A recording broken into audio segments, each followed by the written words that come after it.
जय हिंद। आज इस वीडियो में हम बढ़ती टेक्नोलॉजी के बारे में चर्चा करेंगे। इस बढ़ती इलेक्ट्रॉनिक के दौर में आपने टेक्नोलॉजी नहीं समझा तो क्या ही समझा। तो सबसे पहले हम समझते हैं कि टेक्नोलॉजी के आज तक के सफर में टेक्नोलॉजी की शुरुआत कब से और कहां से हुई, और वैज्ञानिकों ने इतनी बड़ी बड़ी मशीनों को के हथेली तक कैसे ला दिया, और हम जनरेशन के बारे में समझेंगे। तो चलिए शुरू करते हैं।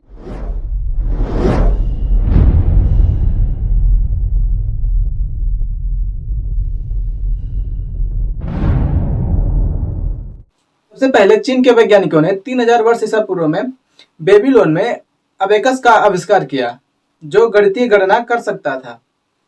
500 ईसा पूर्व में मिस्रवासियों ने अबेकस में सुधार कर इसमें मणिका अवतार वाला अबेकस, एक नया अबेकस बनाया, जिसमें गणितीय गणना करना थोड़ा आसान हो गया। फिर 200 ईसा पूर्व में जापान में कंप्यूटिंग ट्रे का आविष्कार हुआ। उसके बाद विल्हम शिकार्ड ने 1624 में कैलकुलेटर घड़ी का आविष्कार किया। उसके बाद ही 1642 में ब्लेज पास्कल ने अंकीय गणना करने वाली मशीन बनाई, और इसके बाद अनेक नए नए उपकरणों की खोज हुई। 1780 ईस्वी में बेंजामिन फ्रैंकलिन ने बिजली की खोज की। उसके बाद ही चार्ल्स बेबेज ने मैकेनिकल कंप्यूटर का डिजाइन तैयार किया, जो 1830 में बनके पूर्ण रूप से तैयार हुआ। और इसके साथ ही अलेक्जेंडर ग्राहम बेल ने 1876 में टेलीफोन का आविष्कार किया। इसके बाद नई नई टेक्नोलॉजी विकसित होने लगी। इतना उपकरण तैयार होने के बाद नए नए उपकरणों की खोज करने में आसानी हो गई, जो और आसानी से नए नए उपकरण मिलते गए।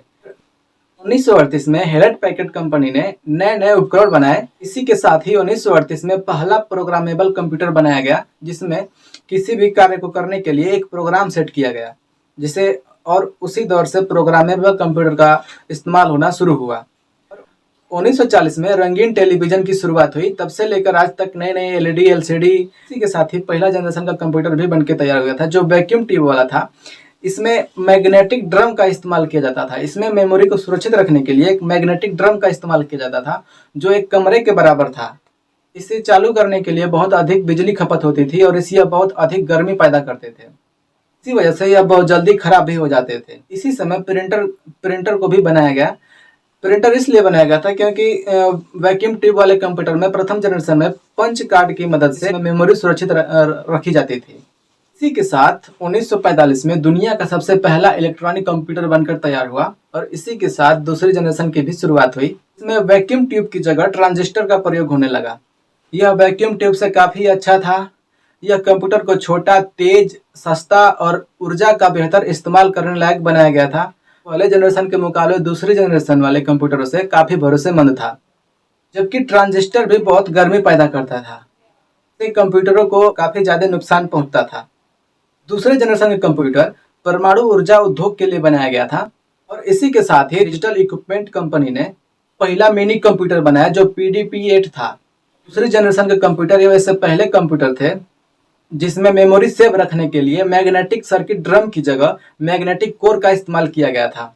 इसी समय इंटरनेट की भी शुरुआत हुई। आजकल तो इंटरनेट के बिना जीवन की कल्पना भी नहीं कर सकते हैं। इंटरनेट का आविष्कार दूसरे जनरेशन के लास्ट समय में अमेरिका के जेसी ऑकलिडर द्वारा शुरुआत हुई थी।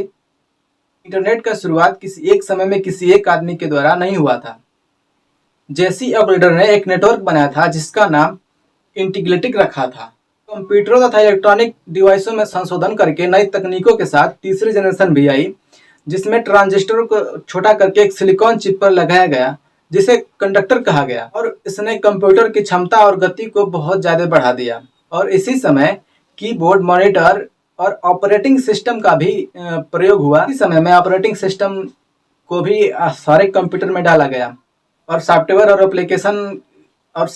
एप्लीकेशन सब ऑपरेटिंग सिस्टम पे ही चलते हैं। और तीसरी जनरेशन से ही आईसी का प्रयोग शुरू होने लगा था, और आज तक सभी कंप्यूटर, मोबाइल, यहाँ तक कि डिजिटल वॉच, हर एक इलेक्ट्रॉनिक डिवाइस में आईसी लगी होती है। यह काफ़ी छोटे और सस्ते भी होते हैं। इसमें बिजली कम खपत होती है और अच्छे टिकाऊ भी रहते हैं। इंटीग्रेटेड सर्किट को इम्प्रूवमेंट करने के बाद चौथी जनरेशन भी आई, जिसमें हजारों आईसी को एक सिलिकॉन चिप पर लगाया गया, जिसे माइक्रो प्रोसेसर कहा गया। और इसी के साथ ही क्रॉफ्ट और रॉबर्टकॉन ने कंप्यूटरों को जोड़ने के लिए एक टीसीपी तैयार किया। इसी समय इंटीग्रेटेड का नाम बदलकर इंटरनेट रख दिया गया था। यहाँ पहली जनरेशन के कंप्यूटर पूरे कमरे की जगह लेते थे। कंप्यूटर या मोबाइल फोन या इलेक्ट्रॉनिक डिवाइस आपके हाथों में समा सकते थे।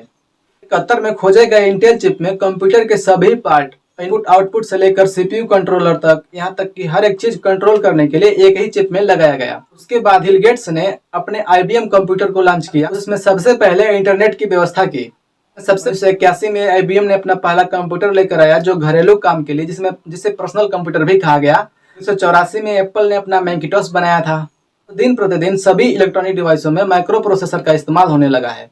और इसी समय विनक्रॉफ्ट और रॉबर्ट कॉन ने कंप्यूटरों में इंटरनेट एक्सेस करने के लिए IP एड्रेस बनाया, जिससे सभी कंप्यूटर मोबाइल फोन में इंटरनेट एक्सेस करने में आसानी हो गई। विनक्रॉफ्ट और रॉबर्ट कॉन ने पहली ISP कंपनी बनाई जिसका नाम टेलनेट रखा गया, और यह दुनिया की सबसे पहली इंटरनेट सर्विस प्रोवाइडर कंपनी थी। और इसी के साथ कंप्यूटर मोबाइल फोन में इंटरनेट की शुरुआत हो गई। छोटी छोटी टेक्नोलॉजी मोबाइल फोन कंप्यूटर को काफी तेज और ताकतवर बनाती गई। इतने सारे कंपोनेंट्स आज एक साथ सभी कंप्यूटर को, मोबाइल फोन को एक साथ जोड़ सकते हैं, जो इंटरनेट के विकास में काफी मदद करते हैं। और अब तक 5वीं जनरेशन भी आ गई, जो चौथी जनरेशन से 5वीं जनरेशन तक सभी कंप्यूटर मोबाइल फोनों के इलेक्ट्रॉनिक डिवाइसों के नजरिया ही बदल देने वाला है, जिसमें आपके वॉइस रिकॉग्नाइजेशन आर्टिफिशियल इंटेलिजेंस पर काम करने वाला है, जिसमें फिंगरप्रिंट, इन डिस्प्ले फिंगरप्रिंट और आंखों की रेटिना को जांचना, आवाज पहचानना, यहाँ तक कि नए नए उपकरण जो भी हो रहे हैं वो सब आर्टिफिशियल इंटेलिजेंस पर काम कर रहे हैं। तो 5वीं जनरेशन को और बढ़ावा देता है।